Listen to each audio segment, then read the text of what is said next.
பரமார்த்த குறுக்கதைகள் பாகம் 12. குதிரைக்குத் தூண்டில்.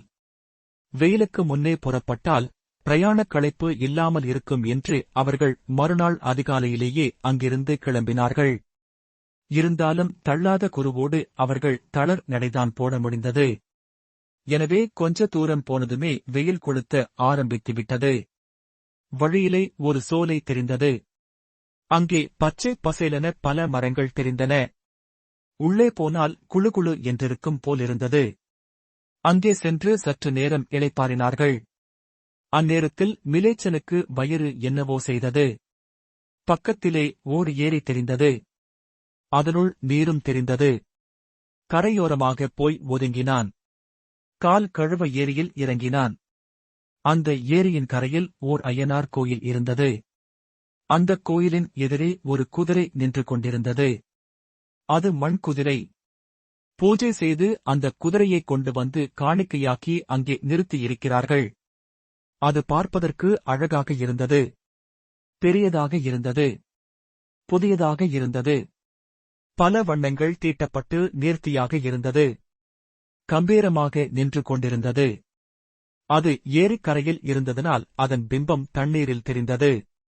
கால் கழுவச் சென்று மிலேச்சன் ஏரி நீரில் குதிரையைக் கண்டு அதிசயித்துப் போனான். நிமிர்ந்து கரையை நோக்கினான். அங்கே மண் குதிரை இருப்பதைக் கண்டான். ஏரி நீர் கண்ணாடி போல் தெளிவாக இருப்பதனால் அதன் உருவம்தான் நீரில் தெரிகிறது என்றுதான் ஆரம்பத்தில் நினைத்தான். ஆனால் அப்போது வீசிய காற்றில் நீர் அனசந்தது. நீருக்குள் இருந்த குதிரையும் அசைந்தது.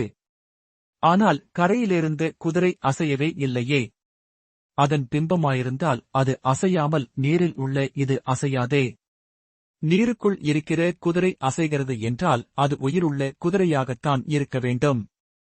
ஏரிக்கரையில் கோயிலுக்கு எதிரே இருப்பது உயிரில்லாத மண் குதிரையே.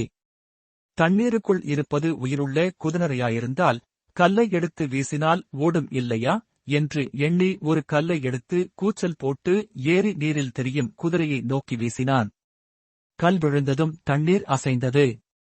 தண்ணீரில் தெரிந்த குதிரையும் அசைந்தது. அது தலை எடுத்து கால் உதறி துள்ளிக்கொண்டு நிற்பதாக அவனுக்குத் தோன்றியது.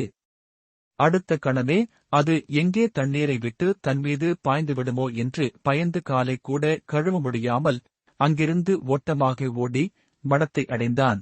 பதறிக்கொண்டு ஓடி வந்தவனை பார்த்த பரமார்த்த குரு பகலிலேயே எதை பார்த்து பயந்தானோ என்று பரிவுடன் விசாரித்தார். மிலேச்சன் தான் ஏரி நீரில் கண்ட குதிரையைப் பற்றிக் கூறினான். அதைக் கேட்டதும் அவர்கள் அத்தனை பேருக்கும் ஆர்வம் அதிகரித்தது. எல்லாரும் ஓடிப்போய் ஏரி நீரில் பார்த்தார்கள். அட ஆமாம், மிலேச்சன் சொன்னது 100க்கு 100 உண்மைதான் என்று அதிசயித்தார்கள். மட்டி பொதுவாக தண்ணீருக்குள் இறங்க காலை எடுத்தான். அப்போது அந்தப் பக்கமாக ஒரு பெரிய தவளை தத்திக் குதித்தது. அதையடுத்து பல தவளைகள் தண்ணீரிலும் தரையிலும் இருந்ததை பார்த்தான். அவனுக்கு பயமாகிவிட்டது. தண்ணீரில் இறங்கினால் தவளைகள் கடித்துவிடும் என்றான் நடுங்கிக் கொண்டு. மற்றவர்களும் ஆமாம் ஆமாம் என்று பயந்து தள்ளி நின்று கொண்டார்கள். இந்த குதிரையை பிடிக்க வேண்டுமே. இது குருதேவருக்கு ஏற்ற குதிரையாகவே இருந்தது. விலை கொடுக்கும் செலவு இல்லாமலும் இருக்கும். பிடித்துவிட வேண்டும்.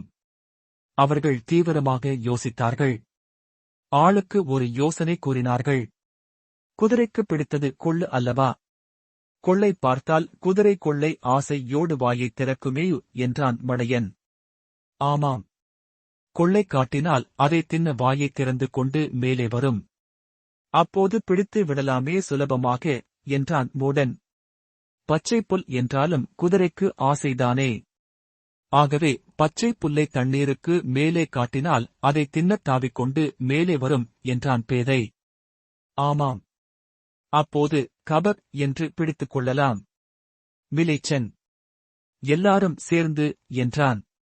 ஏன், எந்த கஷ்டமும் இல்லாமல் இப்படி செய்யலாமே என்று ஆரம்பித்தான் மட்டி. எப்படி கேட்டான் மடையன். நாம் கரைமேலிருந்து கொண்டே குதிரை கனைப்பதைப் போல் கனைத்தால் இந்த குதிரை மேலே வரும். தன் ஜாதி மிருகங்களோடு சேர்ந்து கொள்ள ஆசை இருக்குமே. மேலே வந்ததும் ஒரே சமயத்தில் நாம் ஓடிப்போய் சரியாக அமுக்கிப் பிடித்துக் கொள்ளலாமே என்றான் மட்டி. இந்த ஏரியிலே இறங்கி தண்ணீரை இப்படியும் அப்படியும் கலக்கினால் உபத்திரவம் தாங்காமல் குதிரை வெளியே ஓடி வருமே. தண்ணீரை விட்டு வெளியே வந்தால் எல்லாரும் சேர்ந்து சுலபமாக பிடித்து விடலாமே என்றார் குருதேவர். இதெல்லாவற்றையும் விடச் சுலபமான வழி ஒன்று சொல்கிறேன் கேளுங்கள் என்று உரத்த குரலில் ஆரம்பித்தான் மிலேச்சன். தண்ணீருக்குள் இருக்கிற மீனை தூண்டில் போட்டு பிடிக்கிறார்கள். ஆகவே தண்ணீருக்குள் இருக்கிற இந்த குதிரையையும் தூண்டில் போட்டு பிடித்து கரையில் இழுத்து விடலாம் என்றான் அவன். கடைசியாக எல்லாருக்கும் தூண்டில் யோசனையே சரி என்று தோன்றியது.